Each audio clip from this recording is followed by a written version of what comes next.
because of you, God. We are always thankful, Lord, because of you. Maraming salamat po, Lord. Words are not enough for God to thank you. Lord, we'll just worship you, continue to worship you and honor you, God. Maraming salamat po, Panginoon. Thank you, Lord, for what you've done on the cross. Thank you, Lord, for cleansing us, oh God. Thank you, Lord, for saving us, Panginoon. You know, God, alam mo, kung nasa ang sitwasyon kami ng buhay namin.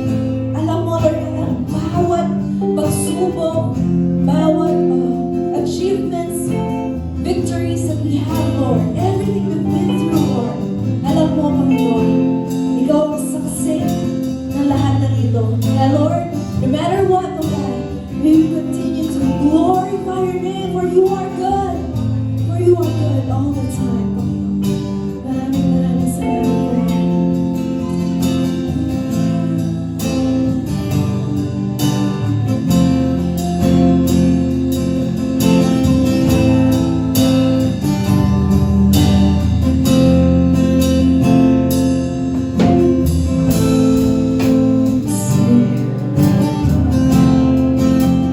We worship you, Jesus.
He's moving this morning.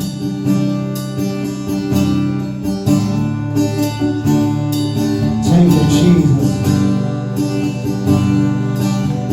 Thank you, Lord, for everything.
Yes, Lord, we surrender all to you. As we raise hands and hands around. Come on, church. Jesus Christ, take my life. And I surrender all to you. And I surrender all to you. And I am nothing without you. Jesus Christ, take my life. And I surrender all to you. I surrender all to you. 'Cause I am nothing without you. Jesus, take my life. And I surrender all to you.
Yes, Jesus, it's all for you.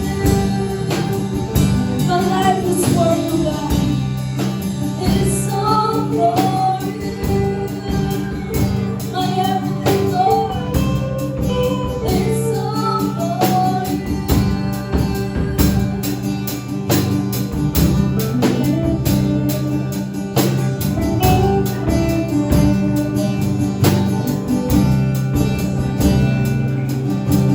Thank you, Lord, this morning, oh God. Continue to lead us, oh Lord, to your cross. Help us, oh God, to continue to rid of ourselves, Lord. That means, oh God, to take off, Panginoon, lahat ng mga bagay na pagsarili lang namin, Lord. Kaisipan, lahat ng plano, Panginoon, lahat ng gawain, Panginoon, na hindi mula sa'yo at hindi mo ang kinatutuwa, Panginoon, Lord. Help us to get rid of that, Panginoon.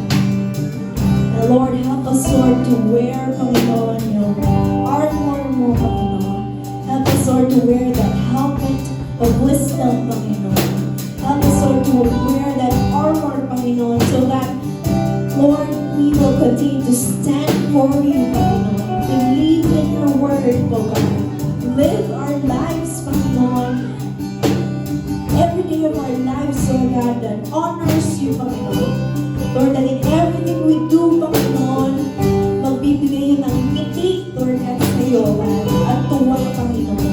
It will honor you. It will bless your name, Lord, wherever we are, Panginoon. Lord, we continue to surrender our lives to you, O Lord. Help us, Lord, to take that cross daily, O God.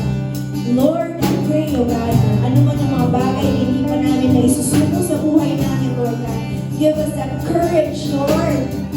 Courage to let go, Panginoon, and let God, O God. To trust you fully, to put our faith in you, Lord. Maraming salamat, Lord, for everything, O God. Thank you, Lord, for your goodness and for your faithfulness. Thank you, Lord, for your mercy, Lord. And this morning, Lord, open up our eyes, open up our hearts, O God, as we receive your word. Sa pakikinig po namin, Panginoon, tulungan niyo po kami maintindihan at apply po namin yan sa buhay namin. Maraming salamat po. We give back all the glory, honor, and praises to you, Lord. In the mighty name of Jesus. Let every God's people say, Amen. Pagpapalain natin ang Panginoon.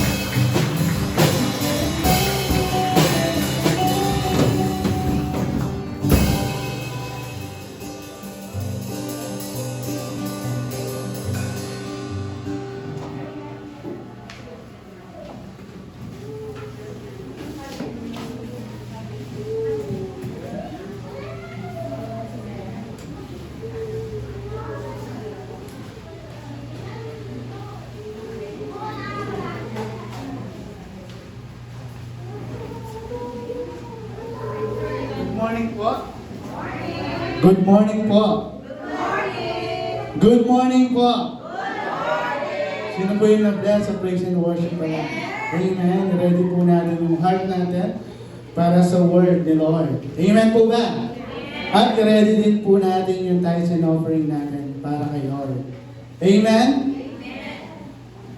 Sino po gusto na darating yung araw na pinagpala ka ni Lord? And then, kaya mo pa bang bigyan si Lord? Kaya mo pa bang ibalik yung tithes mo kay Lord? Amen po ba? Sinong naniniwala dito na one day magiging milyonaryo? Amen. Sige, sabihin mo sa sarili mo na one day magiging milyonaryo ako. Yung sikreto po dyan, ano po yung sikreto? Maging tapat ka sa Panginoon. Amen. Yun po yung number one.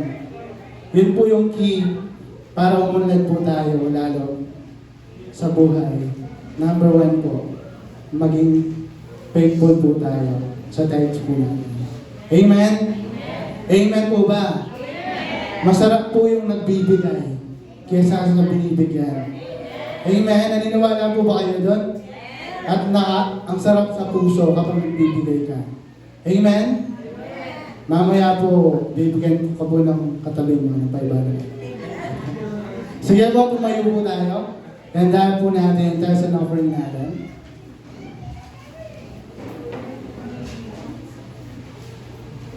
God is good. And all the time. And God will provide. Amen po ba? Sa lahat ng pangangailangan natin, God will provide. Amen. Maging tapat lang po tayo sa Panginoon at sumunod tayo sa Kanya. Amen po ba?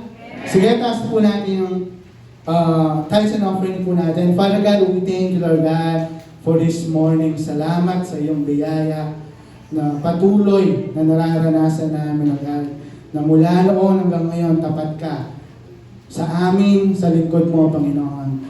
Kaya Lord, increase mo pa, Panginoon, na ibibigay namin sa iyo, Lord God. At Lord, maging tapat kami sa iyo at sumunod kami sa iyo sa pinapagawa mo, Panginoon. Kaya salamat, Lord God, this morning. We honor you, we glorify you, Lord God. In Jesus' mighty name we pray. And everybody say, Amen, Amen.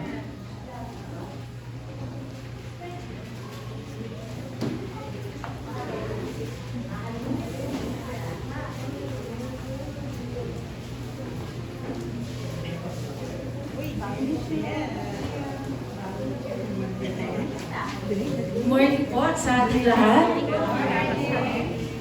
Kaya sabi mo naman sa katabi mo, I'm glad you are here.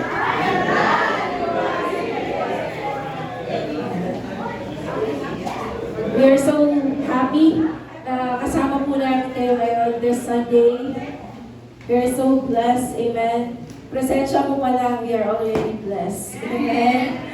Tayo po'y manalangin. Lord, salamat po. We are alive. We will rejoice and be glad sa araw na ginawa mo para sa amin. Lord, right now, binubukas po namin ang aming mga puso at kaisipan. Kayo po ang patuloy na mangusap at bumago sa aming buhay. And I pray, Holy Spirit, kayo po ang patuloy na mangusap, mag-transform, at mag-impart sa amin ngayong umagang ito. Lord, i-bless mo even those who are watching online. Lord, we pray for our brothers and sisters nasa malayong lugar, na sila'y maabot, Lord, even ang mensahe mo dito sa online na ito, Panginoon. Lord, salamat po. Thank you for your powerful word. We are ready to receive it, Lord. Our mind is alert and our heart is open. Gawin mo yung nais mo sa amin. Let your will be done and let your kingdom come to us this morning in our lives. In Jesus' name we pray. Amen and amen. Ready na po ba tayo sa word ni Lord this morning? Okay, before po natin tunguhin yung bagong lesson natin this morning, I would like to give you a quick recap. Ano po yung ating napag-usapan last Sunday? No, so yung message natin last Sunday ay pinamagatang, I am a legacy builder. No? So we began asking, ano ba yung ating namana sa ating tatay, nanay, or even lolo or lola? No? Some people inherit money, land, no? Others are investments and possessions. Pero marami din nag-inherit ng sakit, diabetes, high blood, ano po, mga obligasyon, even mga habits, yung pag-uugali. Amen po ba? No, sabi po ng Proverbs 13:22, tinignan natin yan, that a righteous man, whether a woman or a man, leaves an inheritance sa kanyang mga kaapu-apuhan.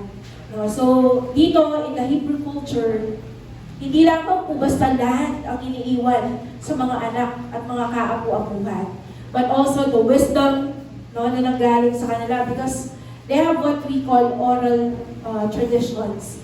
They are, yung tatay, pinapass down niya the Word of God sa kanyang anak na nami-memorize niya. And then yung kanyang anak, ipapasa din yun sa kanyang magiging anak. Amen?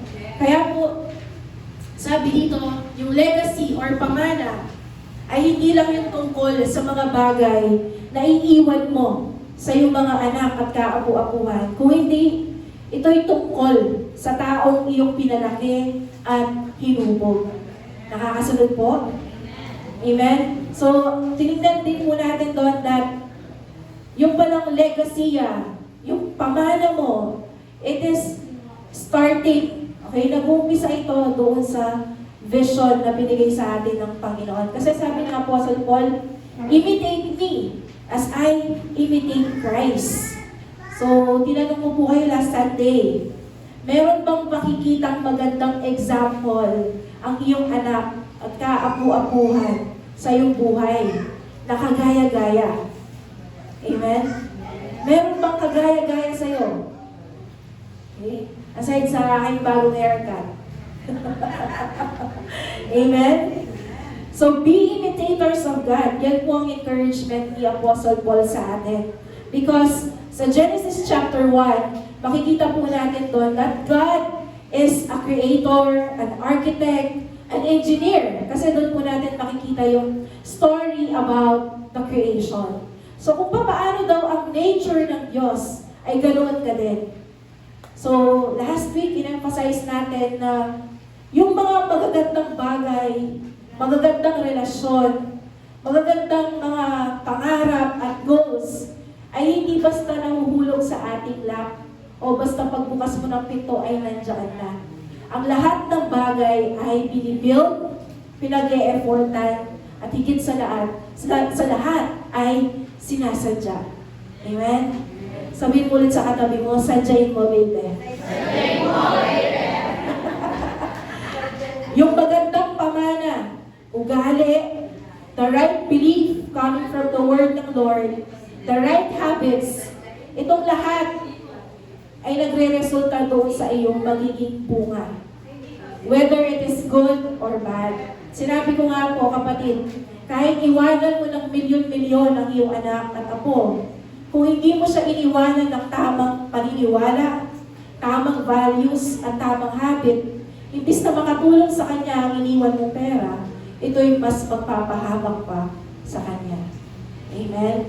Kaya nga po, ini-encourage tayo ng salita ng Panginoon na maging builder at hindi maging scatterer. Amen? So yun po yung ating last week na topic. Ready na po ba kayo sa ating bagong topic ngayon? Amen? Okay, so binibigyan ko kayo ng karapatan na kurutin sa singit ang iyong katabing matutulog. Amen? So this morning, titignan po natin yung example ng taong nag-multiply ng kanyang sarili. Because this is the application of our message nung last Sunday. Diba? Yung legacy kasi or pamana, ang ibig sabihin po niyan, tina-transfer mo yung sarili mo sa iba. Kahit napatay ka na, magpapatuloy pa rin ang iyong sinimulan. Amen. So yun po yung titignan natin this morning sa buhay po ni David. Okay, ready na po ba kayo? Okay, so sino po ba si David sa mga taong hindi nakakakilala sa kanya? Siya ay anak ni Jesse. Siya ang sikat na nakapatay ng isang higante na nagngangalang Goliath. Okay? So, isa po siyang pastol. Yan ang kanyang full-time job. At siya ang pinakabunso sa mga magkakapatid. No, he was also a warrior. No? Siya ay naging warrior at siya ay isang makata. Okay? Sa pagkaastig ni David, sa kabilang banda, siya rin ay isang makata. Bakit? Kasi ang Book of Psalms, ang Salmo sa Biblia, lahat na hulang yon ay kinompose ni King David. The Book of Psalms are songs. Okay? Kaya po kahit naastig si David, matapang siya na warrior, he had a soft heart pagdating sa Panginoon. Amen. So, siya rin ang pinaka-great king that Israel had. No? And siya ang tawag sa kanya, ang branding sa kanya is a man after God's own heart. Okay? So, yan po si David.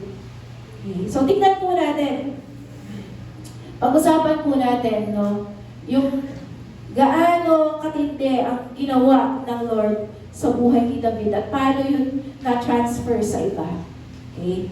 So, during the time na napatay ni David si Goliath sa tulong ng Panginoon, no, gamit lang ang tirador at isang bato na ibinukol niya kay Goliath at ito'y namatay, okay, natumba.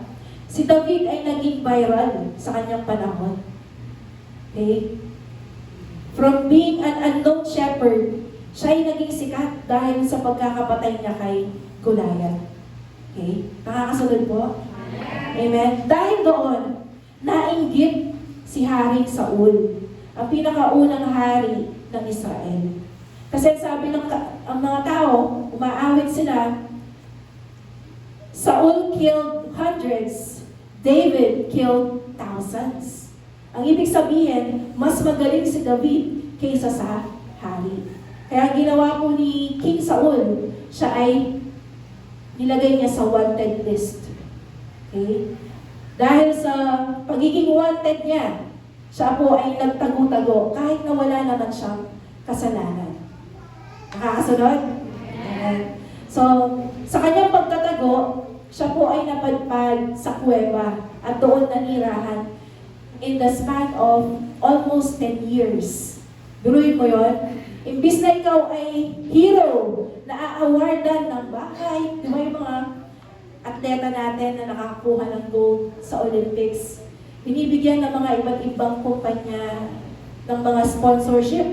Di ba? Yung si Yulo, di ba? Yung, ano yun? Yung nagtatumbling. Nag-gymnast. Di ba? Ang dami niyang na-receive. Kotse, bahay, hanggang sa magkaroon pa ng issue. Di ba? Dahil hindi binigyan ng nanay and so much for that. Amen? Imbis na gano'n ang ma-receive ni David, ang kabaliktaran ang nangyari. Siya'y naging wanted.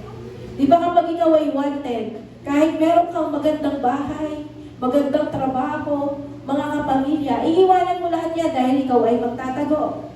Tama? Ganun po ang nangyari kay David. Okay? So that is the situation ng ating bida ngayong umagang ito. Amen? Pero alam niyo po kung anong nangyari. Okay? Punta po tayo sa 2 Samuel 23 verse 8 to 12. Okay. Sa pagtatago ni David, meron pong mga pinadalang tao ang Diyos doon sa lugar kung nasaan siya. Okay. At ito po yung mga ilan sa mga naging kasamahan ni David. Naniniwala po ba kayo na kahit sobrang galing mo, kailangan mo pa rin ng kasama? Right? Kailangan mo pa rin ng katim. Tama? Kahit ikaw na ang pinakamagaling, kailangan mo ng makakasama.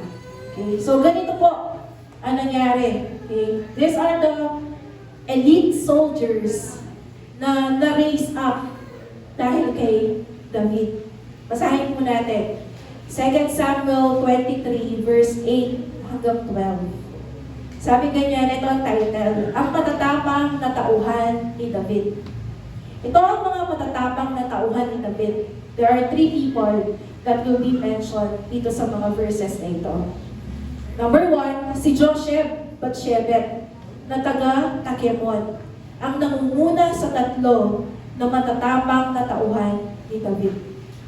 Sa isang labanan lang, nakapatay siya ng 800 na tao sa pamamagitan ng sibat niya.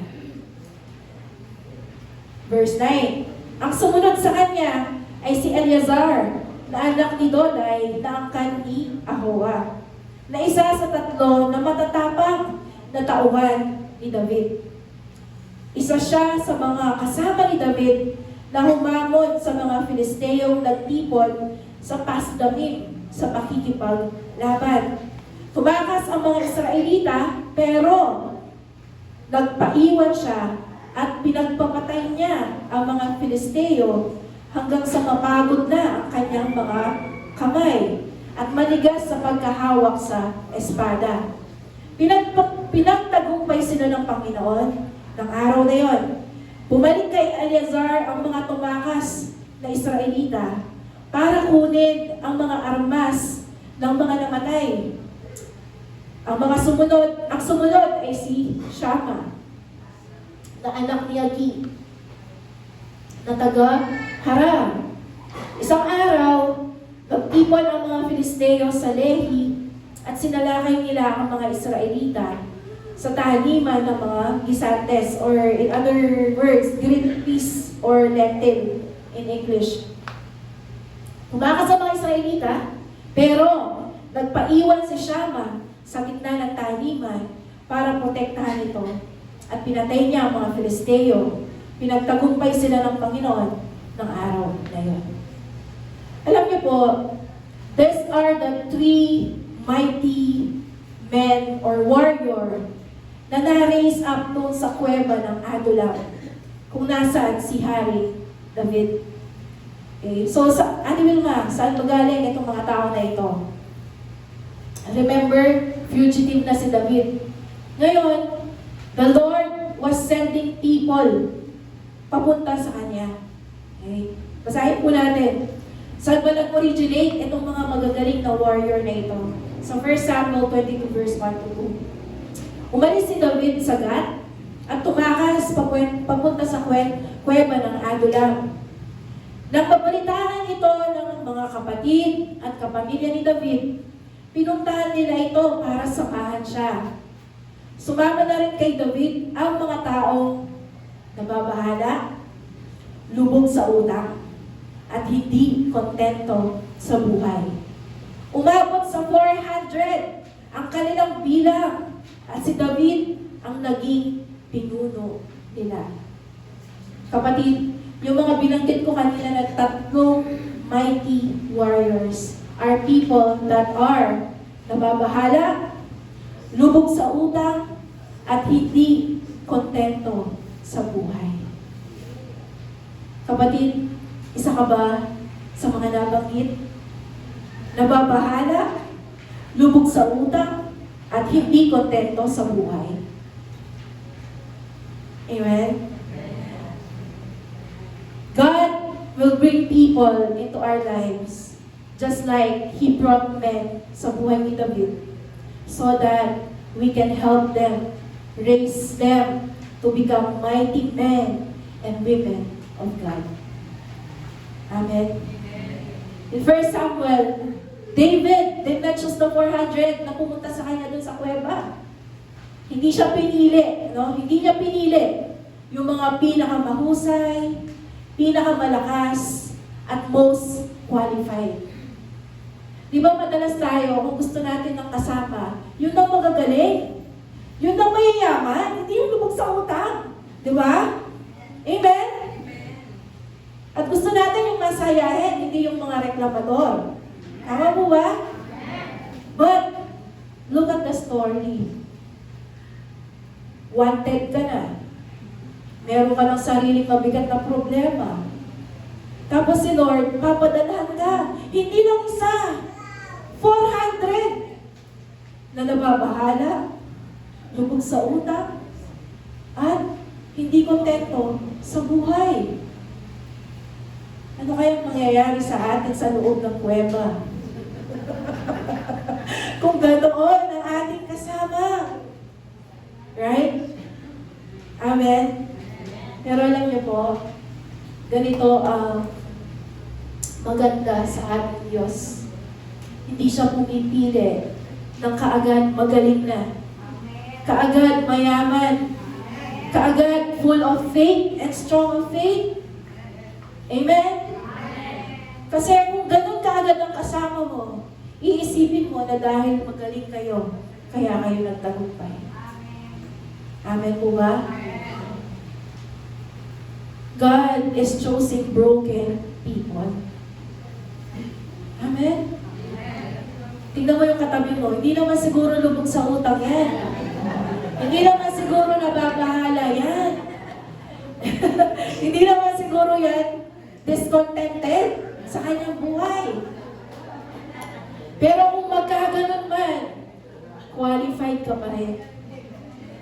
Amen? Sabi mo sa katabi mo, qualified ka! Amen? Sabi dito, sumama sila kay David. At si David ang kanilang naging pinuno. No? So God sent them. God gathered them in that cave of Adullam. And God trusted David with them. Madalas ganun po yung ibibigay na tao sa atin ng Diyos. Amen? Kasi alam ng Diyos, kaya mo silang i-raise up into a mighty men and women of God. Amen? Kailangan mo lang magkaroon ng mata kagaya ng Diyos na makita mo na yung bata na yan, yung nanay na yan, yung tatay na yan, ay kayang i-raise up ng Panginoon at gamitin niya in a mighty way. Amen? Di ba? It's so encouraging. Kahit pala ganito ako, kaya akong baguhin ng Panginoon para gamitin niya. Amen. Kaya po ang title ng message natin ngayon is Raising Up the Next Generation. Sabi ko nga po kanina, lahat ng magaganda, lahat ng matitino ay sinasadya, binibuild, ine-effortan. Amen? Nagsasacrifice ka for that maayos na pamumuhay, maayos na pagsasama ninyong mag-asawa. Amen? Maayos na kinabukasan niyan yung anak. Amen po ba?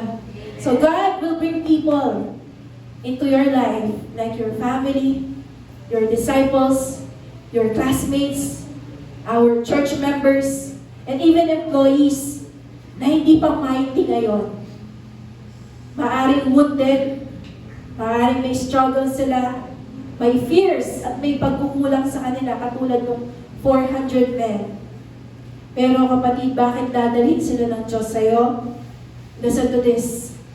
Because God sees in you a leader who can help shape them just like David. Kapatid, At your lowest point, bibigyan ka. Hindi lang isang namomblema. 400. Ewan ko kung hindi nakalbo si David. Mga hindi naman. Through the help of God. Amen? Si God po nagsisimula madalas sa mga broken people. Sa mga merong mabigat na dalahin. And even yung mga hindi pinapansin. Because they are at the lowest of our society. Pero buti na lang yung qualification ng Diyos. Iba sa qualification ng tao. Amen. So tignan po natin. Ano yung naging resulta ng pagiging leader ni David doon sa 400 broken men doon sa cave of Adullam. Number 1, si Josheb. Sabi ng verse 8 ng 2 Samuel 23. Sabi ganyan, si Josheb ang namumuna sa 3. Ibig sabihin, siya ang kapitan ng pinaka-special forces or elite na warriors ni David. Sabi niya ganyan, matatapang na tauhan ni David sila. Sa isang labanan lang, nakapatay siya ng 800 na tao sa pamamagitan ng sibat niya. Kapatid, kung meron kang machine gun, I can understand that you can kill 800 people because you have a powerful tool. Pero itong si Josheb, anong gamit? Sibat. Nakakita na po kayo ng sibat? Di ba yung tungkod lang yon, tapos meron lang siyang patalim na parang pa-diamond sa dulo niya? Right? Doon sa makapatay ka ng 10, siguro mapurunitan kaya sibat. Amen? Naging madadal na yung sibat sa kakagamit. Pero dito sabi niya, mag-isa lang siya, ang napatay niya, 800. Kapatid, anong klaseng pag-e-ensayo ang ginawa ni David sa taong ito? Na nagawa niya, number 1, hindi natakot doon sa 800. Doon pa lang sa 5, dihado ka na eh. Tama ba? Aatras ka na siguro, di ba? Kung merong war or pag-aaway sa school mo or sa doon sa 5 at ikaw lang mag-isa. Tapos ang hawak mo lang ay sibat, pwede ka nang umatras. Pero ang sabi ng Biblia, sila ay matatapang. Habang binabasa ko ito, dahil mahilig ako sa anime, para akong nanonood ng anime. No, meron akong pinapanood na yung Demon Slayer. Okay? Sabi ko, Lord, ang galing naman ito. Hindi sinabi ng Biblia paano ang strategy niya, bakit niya napatay ang 800. Pero ang sinabi ng Bible, napatay niya ang 800 gamit ang kanyang sibat.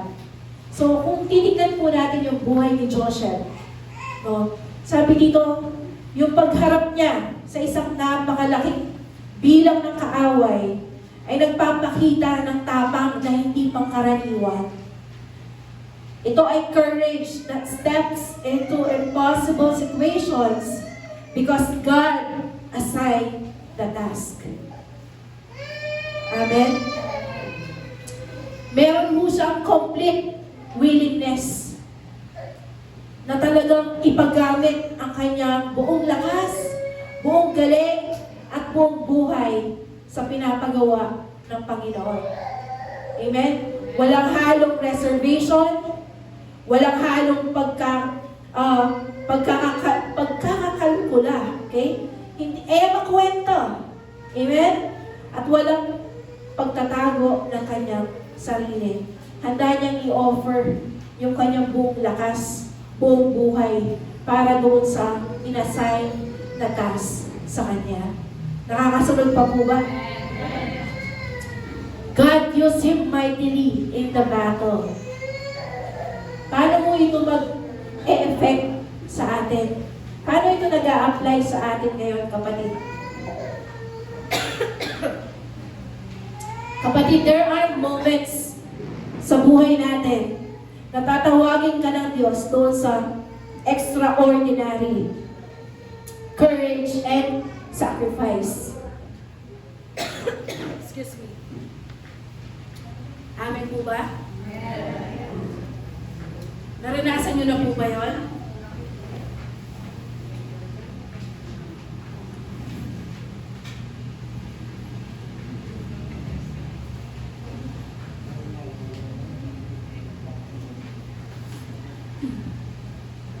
Ikaw lang mag-isa. Baka sa pamilya mo, ikaw na lang yung mag-isa na sumusunod sa Lord. Baka sa pamilya mo, o sa mga kapatid mo, ikaw lang ang nagsisikap na tumulong sa iyong pamilya. Makikita natin dito yung katapangan ni Joseph. Kahit siya lang ang mag-isa, patay kung patay. Amen? Amen po ba? Minsan, dadalhin mo tayo ng Panginoon sa mga sitwasyon na hindi mo talaga kaya. Para ma-realize mo na ang nagbibigay ng victory sa buhay mo ay ang Panginoon. Hindi dahil magaling ka, kapatid. May part yun, nagsanay siya, sumunod siya sa kanyang leader, hinubog siya ng Panginoon over time. Pero kapatid, 800 versus 1. That is still the victory coming from the Lord. Amen po ba? Pangalawa, na tao na minode ni David from being doubtful, warrior, full of debt, lubog sa utang, and discontented. Meron si Eleazar, no? Son of Dodo. Okay, o Doday sa Tagalog. Sabi ganyan, isa siya sa 3 na matatapang na tauhan ni David.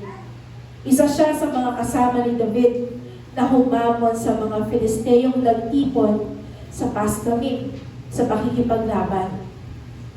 Tumakas sa mga Israelita, pero nagpaiwan siya at pinagpapatay niya ang mga Filisteo hanggang sumakit na yung kamay niya sa paghawak ng espada. Hindi sinabi kung ilan. Pero the fact na tumakbo ang ibang kasamahan niya, ang ibig sabihin, marami na naman siyang kalaban. Tama ba? Ang tingin mo is, malakas yun. Bakit? Natakot yung mga kasamahan niya eh. Pero ang sabi dito, nagpaiwan siya at pinagpapatay niya gamit yung kanyang espada, yung mga Philistines na ito. And sabi dito, pinagtagumpay sila ng Panginoon ng araw na yon. Pagkatapos silang nagtagumpay, ano nangyari? Lahat ng umiwan sa kanya, bumalik para kunin yung mga spoils. Lahat ng mga armas, okay, ng mga napatay nila na Filisteo, kinuha ng mga tumakas. Kapatid, kung ikaw si Eleazar, di ba parang sasabihin mo, how dare you? Nung ako'y naghihirap, lubog, nagkakakanda kuba-kuba sa pagsisikap, wala kayo para tulungan ako. At ngayon, na okay na ako, malakas na ako, mayaman na ako, pinagtagumpay na ako ng Diyos, babalik kayo at hihingi ng lahat ng aking napagtagumpayan. Pero hindi ho ganun. Hindi ho ganun ang naging respond ni Eleazar. Okay? Number 1 na makikita natin sa buhay niya. He refused to accept yung pagdodomina ng mga Filisteo. Sa panahon na lahat ay sumuko, tumalikod, siya ay nanindigan. Kapatid, are you a quitter? Are you a quitter of life? Are you a quitter of your dreams? Are you a quitter of the goals and assignment na inassign sa'yo ng Panginoon? Yung kapag nahihirapan ka na, gusto mo lang tumalikod. Diba? Pag nag-away kayo ng asawa mo, gusto mo lang makipaghiwalay. Pag nahihirapan ka sa studies mo, gusto mo lang mag-quit o mag-shift ng course. Pero, ibahin mo si Eleazar. Umalis man ang lahat, tuloy pa rin ang laban. Amen? He was standing alone, no? So, he fought when others retreated. Hindi dahil mas malakas siya. Hindi dahil mas matapang siya. Or mas may kakayanan siya. Kung hindi dahil may confidence siya sa Panginoon. Bakit? Di ba sabi doon sa verse, pinagtagumpay siya ng Panginoon sa araw na yon. Kapatid, ito yung tatandaan mo. Hindi dahil sa magaling ka, hindi dahil sa malakas ka, kaya ka buhay ngayon. Kaya ka nagtatagumpay. Amen? Kung hindi dahil lamang po sa pabor ng Panginoon. Amen? Gumising ka ngayon dahil lang po sa pabor ng Panginoon. Amen? Nandito mo ngayon nakikinig dahil lang po sa pabor ng Panginoon. Amen? Kaya sabi dito, doon sa picture of he clung to his sword. Diba? Hindi niya binitawan yung kanyang sword kahit na masakit na yung kanyang kamay. Alam niyo po ba ang picture ng sword sa Bible? When you see the sword sa Bible, it pictures the Word of God. Amen?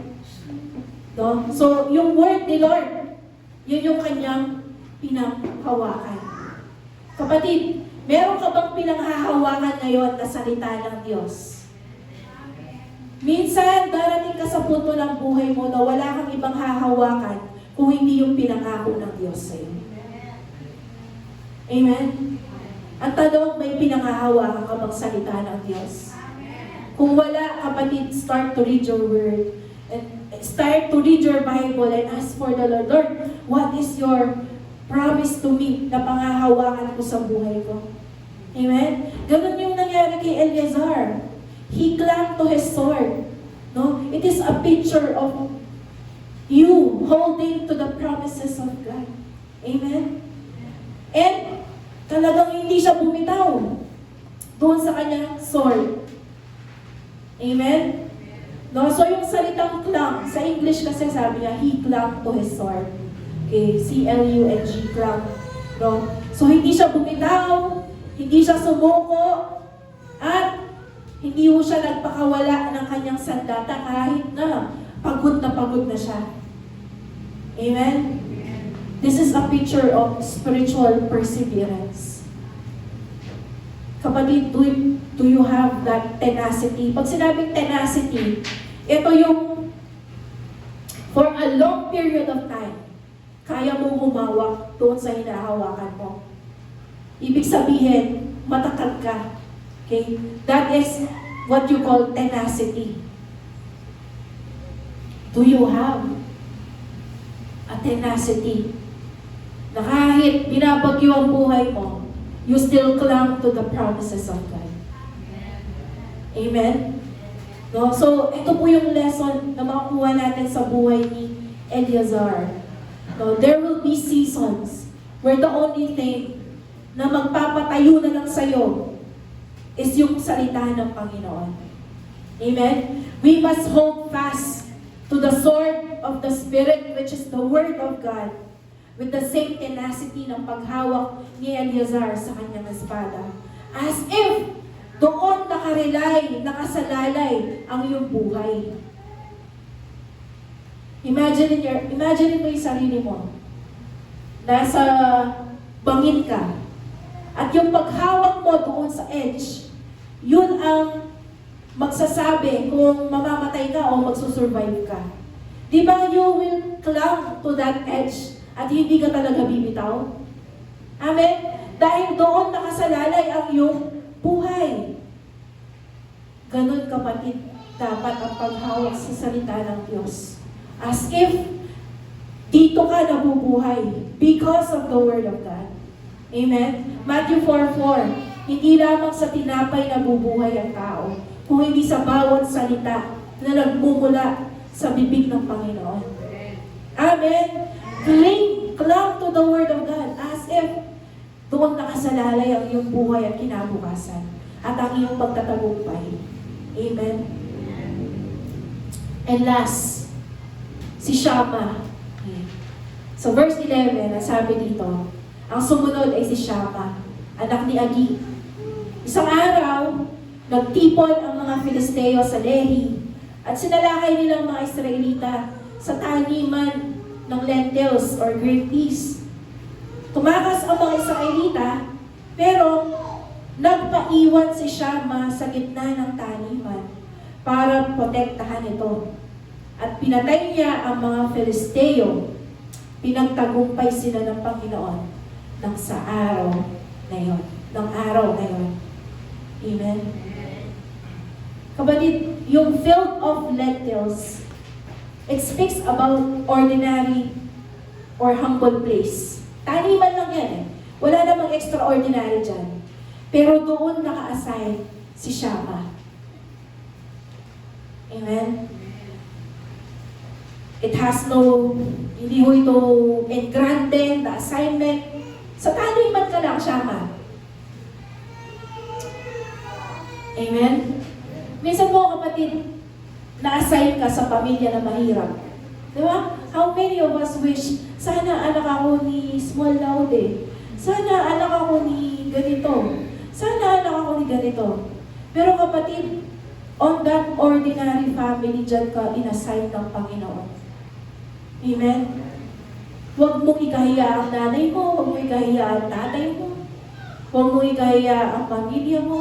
Inassign ka ng Lord on that ordinary family kasi meron kang gagawin.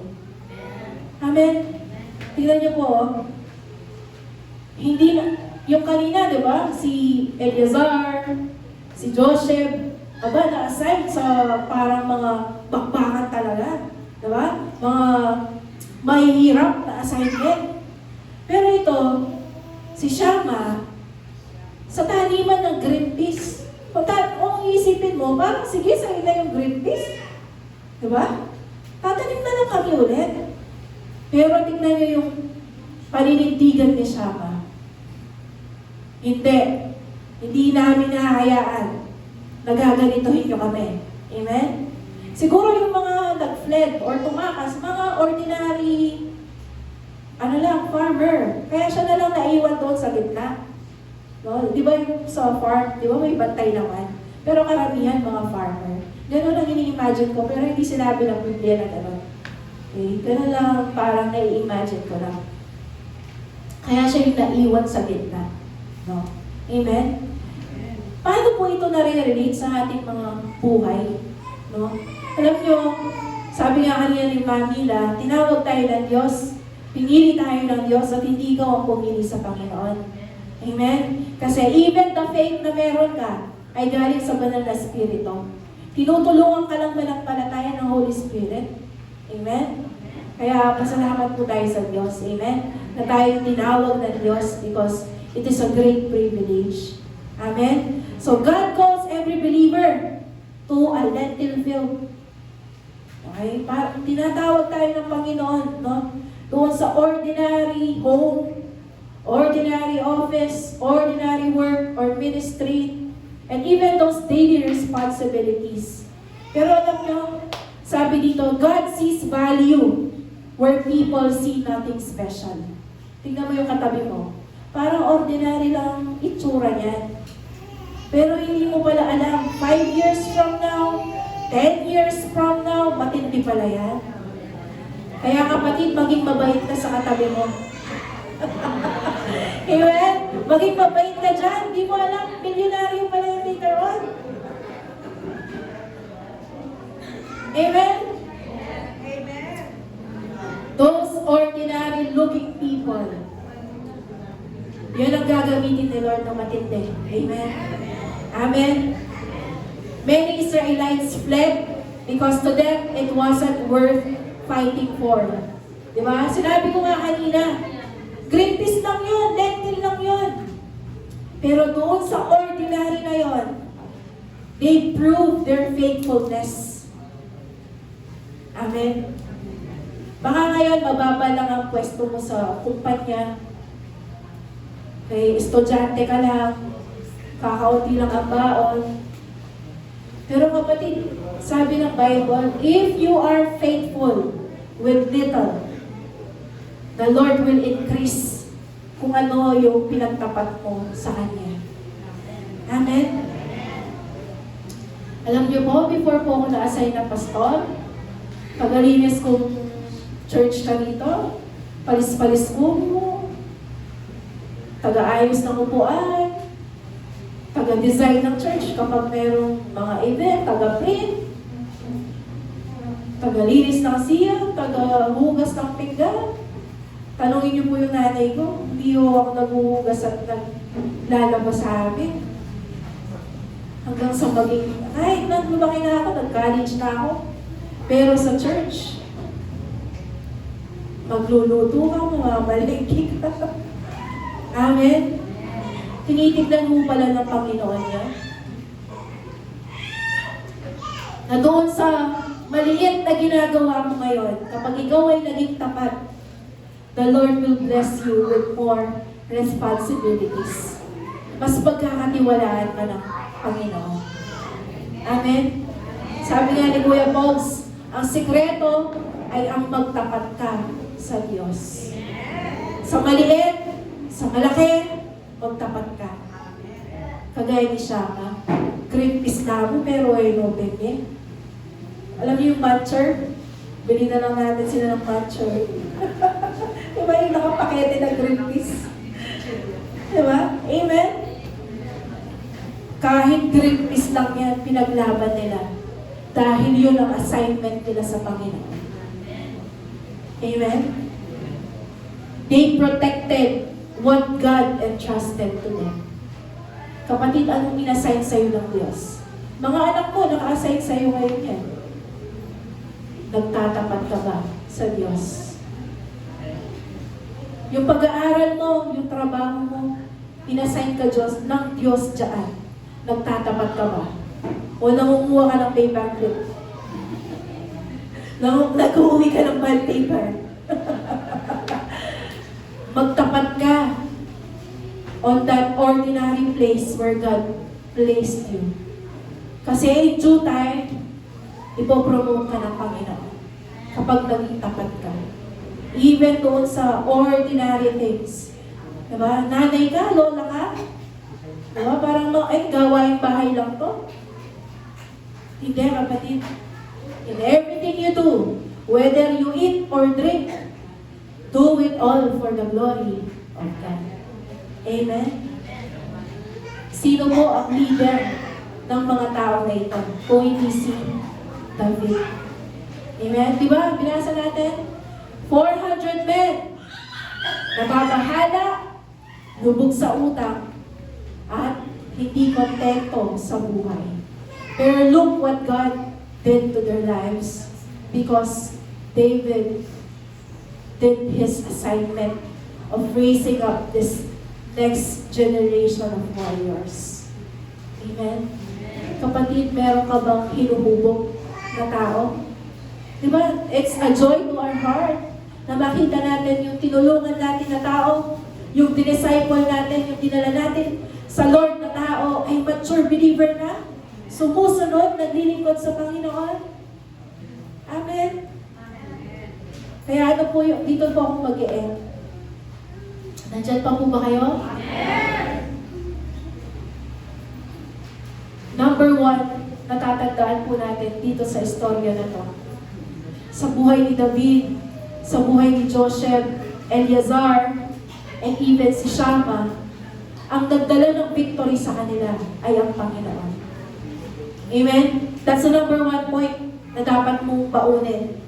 Sa lahat ng katagumpayan mo, kapatid, lagi mong tatandaan, ang nagbigay sa iyo niya ay ang Panginoon. Amen? The Lord brought about a great victory. Yes, God uses people, but the victory always belongs to the Lord. Amen? At pangalawa, they served under the Old Testament. Kasi kung babasahin niyo po ito, yung 2 Samuel, it's on the Old Testament. Pero tayo po ngayon, na mga mananampalataya, we are under the New Testament or the New Covenant. Anong ibig sabihin nito, Ate Wilma? Yung mga mighty men na nakipaglaban in that Old Testament on that situations, they were fighting for victory. Hindi pa sila tagumpay.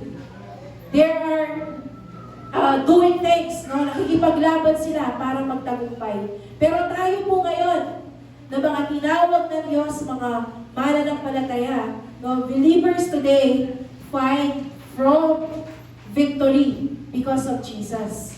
Anong ibig sabihin nun? Jesus already defeated ang mahigpit, matindi nating laban, which is sin. Amen? So sabi po ng Bible, ang kabayaran ng kasalanan ay kamatayan. And God already Jesus already defeated sin and death. Amen? At ang ating pong Panginoon ngayon ay nakaluklok sa kanang trono ng Ama, victorious. Amen? Sabi po ng Romans 8:37, we are more than conquerors through Him who loved us. Amen? And last point that I would like to leave you doon sa ating binasa is that Jesus Christ is the greater and ultimate mighty man. Amen? Higit pa po siya doon sa mga pumatay ng 800s gamit ang sibat. Amen? So, sa Bible, no? Sabi dito, Jesus is the true son of David. Paulit-ulit, sinabi ng Biblia, Jesus is the son of David. Kasi po, nanggaling siya sa kanyang lineage or pamilya. Kung ibig sabihin, kaapu-apuhan na siya ni David. No? Kaya po, ang title sa kanya is Jesus, son of David. No? So, bakit mighty man ang ating Panginoon? No? Our Lord Jesus. Because number one, He fought alone. Kagaya ng tatlong tao na ito. Lahat tumalikod, lahat umiwan, pero nanatili siya nakikipaglaban. Ganun po ang ating Panginoong Yesus. He fight for us all. Amen? Siya mag-isa on the Gethsemane, kung saan siya lumuha, nagpawis ng dugo. Dahil sa, alam niya, yung hirap na babatayin niya sa cross. He fought alone, kapatid. Pero hindi yun enough para magpasuko sa kanya. Because of His great love for us. Amen? He defeated our greatest enemy, which is sin and death and hell. Amen?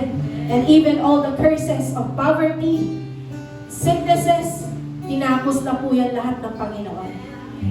Lahat ng kahihiyan, lahat ng guilt sa ating buhay, lahat ng ating karumihan, ang Diyos ang naglinis po sa atin on the cross. That's why, higit pa po siya doon sa mga mighty men na na-raise up ni David. And most of all, lahat ng benepisyo tayo ang tumanggap. Di ba? Si Eleazar, iniwan siya lahat. Tapos nung nagtagumpay na siya, bumalik at kinuha lahat ng mga samsam, lahat ng mga napanalunan niya sa kanyang laban. Ganun din po ang Panginoon. Siya ang lumaban, siya ang namatay, pero lahat ng benepisyo sa atin. Walang hanggang buhay, buhay na kasiya-siya at ganap. Amen? A place in heaven, a new life, freedom, the Holy Spirit residing in us. Lahat ng benepisyo binigay sa atin.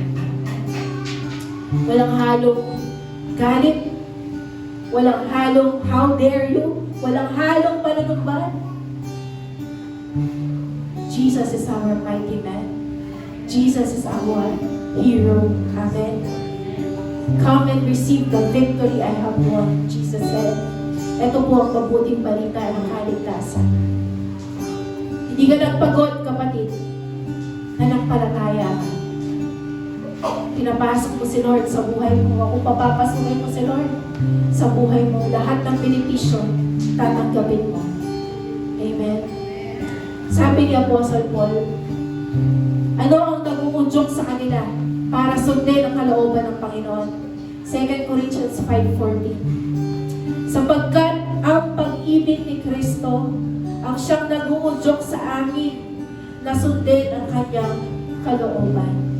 Kapatid, wala po tayong ibang puhulan dito kung hindi yung pag-ibig natin kay Lord. Dahil una na po niya tayong minahal. Sabi ng Bible, we love because He first loved us. Hindi mo kayang ibigay ang hindi mo tinanggap, kapatid. At hindi rin hihingin sa'yo ng Panginoon ang hindi niya binigay sa'yo. Kaya nga, kapatid, anong nag-uudyok sa atin ngayon para mag-raise up ng new generation? Para mag-live ng legacy? Pag-ibig lang po ni Christ. Amen? Pag-ibig lang ng Lord. Amen? Kaya nga, kapatid, tumayo po tayong lahat. Ito po ang sabi.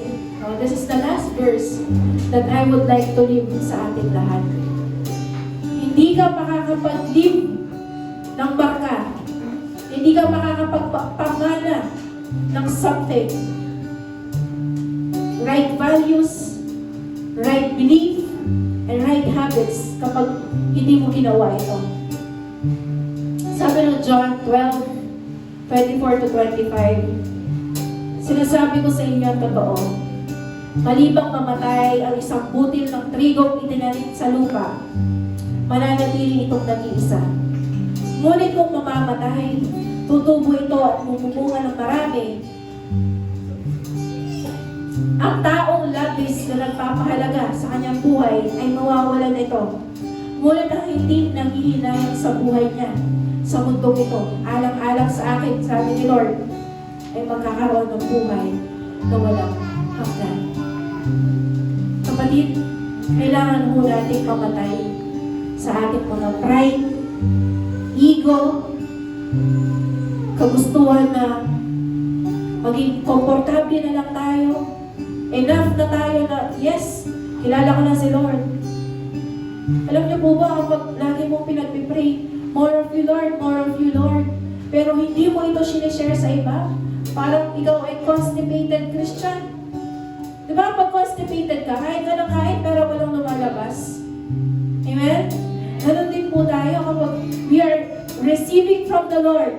More of you Lord, more of you Lord. Pero hindi mo ito sinishare sa iba. You are like constipated Christian. Amen? Kaya sabi nito, unless mamatay ka, doon sa comfort, kasi hindi ka makakapag-sacrifice kung hindi ka marunong mamatay sa sarili mo. Amen? Doon sa nasa ng gusto mo. Alam niyo mo, yung gusto mo na lang matulog, pero kailangan mo mag-aral ng word ni Lord. Kasi dapat meron kang i-share. Amen? That's sacrifice. Yung dapat, wala ka dito kasi may party, may birthday. That's sacrifice. At nakikita po yun ng Panginoon. Amen? At kung titignan po natin, wala naman yun. Amen? Wala naman po yun compared doon sa ginawang sacrifice ng ating Panginoong Yesus. Amen? Kaya sabi dito, kung gusto mong merong maiwan na maganda, meron kang ma-raise up na tao na magmamahal at susunod sa Panginoon, you need to die to yourself. Amen? Kagaya po nung kanta natin na I surrender. Kailangan sumurrender ka sa Panginoon. Let God be God. Let His will be done sa buhay mo. Huwag po tayo magmanigas. Na Lord, gusto ko to, gusto ko to. Sabi ni Lord, ito dapat. Amen po ba? Kaya mga kapatid, now is the time to surrender to the Lord. And magamit mo kung ano yung meron mo sa Diyos. Awitin po natin itong kantang ito. Gawin po natin panalangin. Lahat ng meron tayo ay sa Panginoon. Lahat kung sino ikaw, buhay mo sa Panginoon yan. Amen?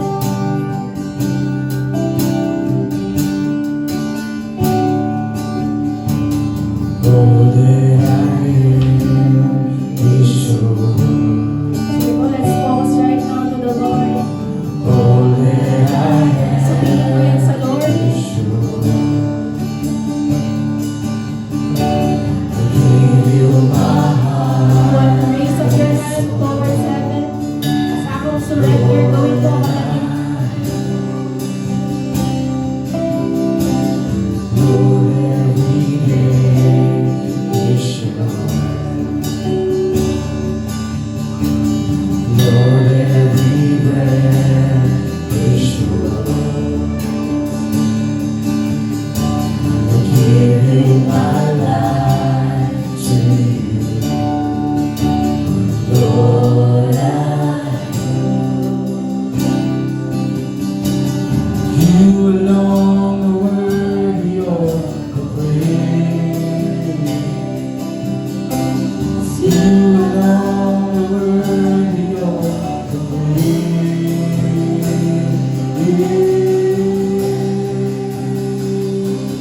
I surrender all to you. Surrendering all to the Lord. I'm surrendering all to you. I am nothing without you. Jesus, take my life, it's all for you.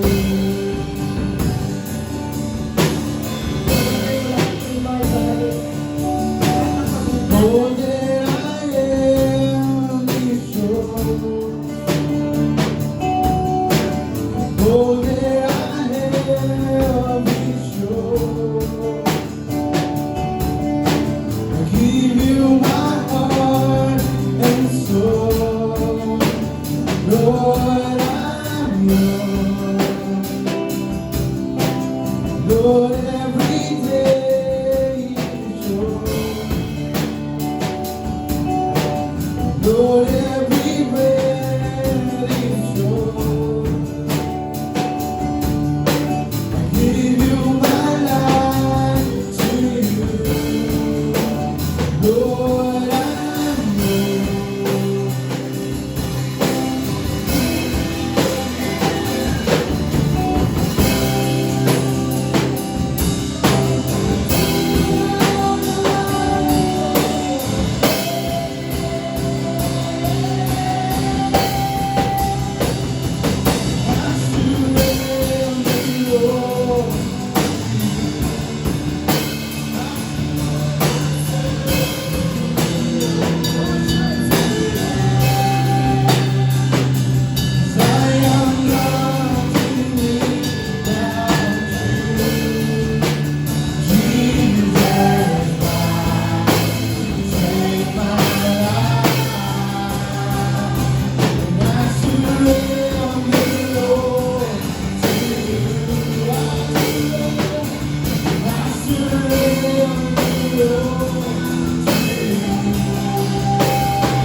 Jesus Christ, take my life, it's all for you.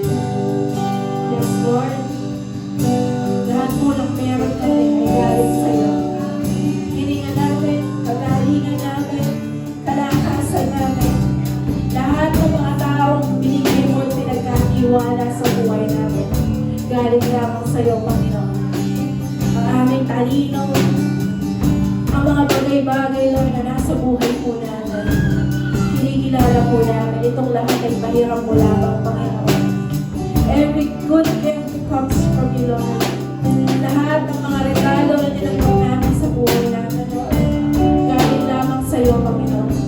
Even the eternal life that we have because of Jesus Christ, Lord, galing lamang po lahat sa iyong kabutihan, Panginoon. All by your grace, Lord. It's only by your grace, O Lord.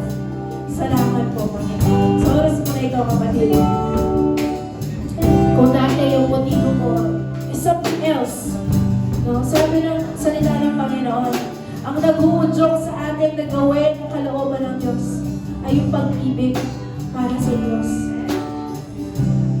Kung meron ka pong ibang motibo, bakit ka nag-aaten, bakit ka nagsiserve, dahil ka sumusunod, now is the time to surrender it to the Lord.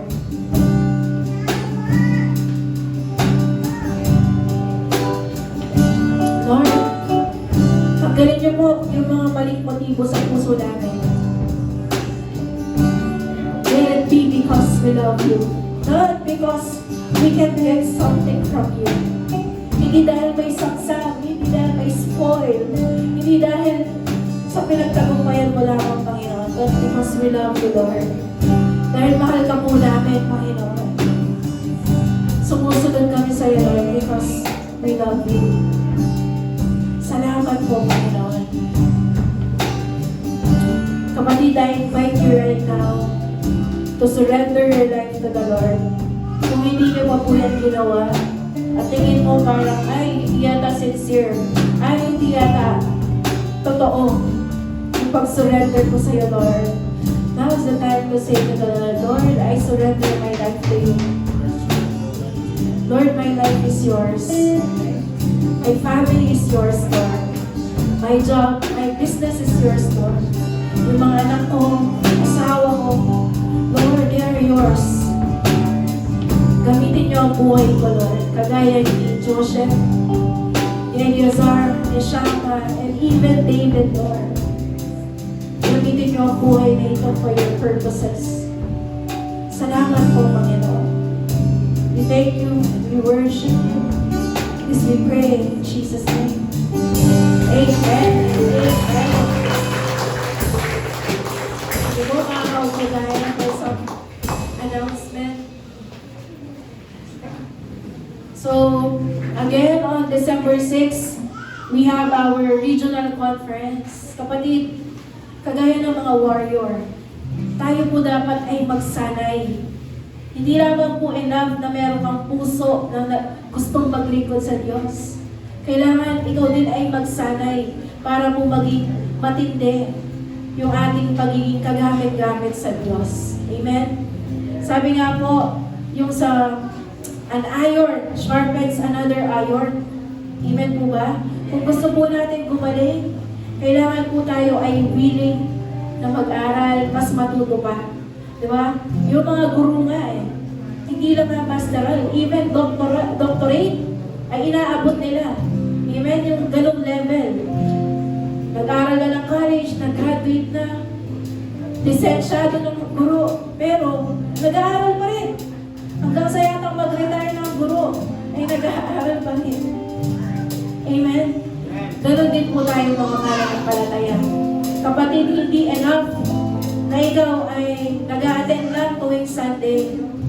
You should be open sa mga ganitong gawain para po tayo mas mag-level up. Amen?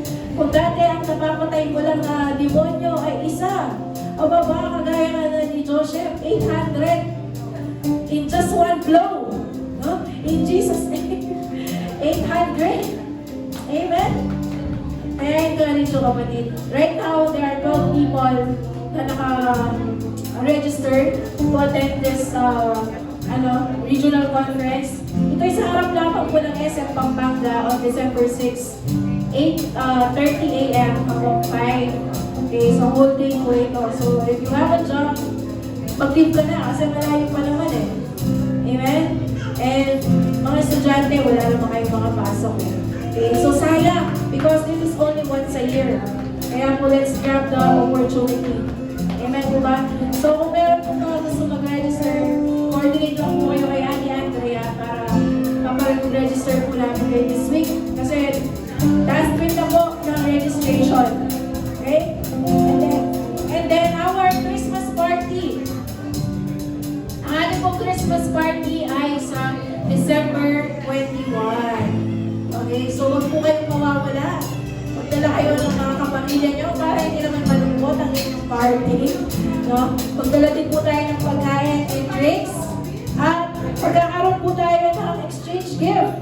Okay? So, next week, i-ready nyo na po ang inyong wishlist worth 500 pesos. So, lahat po ng sasama. Okay? So, kagaya last year, magkakaroon po tayo ng pulutan. Isusulat po yung pangalan mo at yung wishlist mo worth 500. Ihulog mo at bubulot po tayo isa-isa. Amen? So, masaya po ito, kaya huwag po tayong pawawala. December 21. Okay? And then, ano pa ba? Last. Okay, our savings. Tuloy-tuloy lang po ito. Para po sa next year convergence sa June 2026. Okay? So, again, coordinate kay Ate Andrea for the payments. Okay? Ano ba? Last. Kids Life Group. Okay? Alam mo ba ang ganda ng life group na ginagawa para sa mga kabataan na nagsa-Sunday school? This is once a month. So kung meron kayong anak at apo, age 8 to 12, pagdatingin niyo po sila dito sa church on December 20, Saturday, 9 a.m. So we are preparing food for them, games, and ang goal po talaga namin is matalitan sila ng word ni Lord so that we can raise up a generation that loves God and follows God. Amen? Tumayo po na yung lahat at tanggapin ang pagpapala ni Lord sa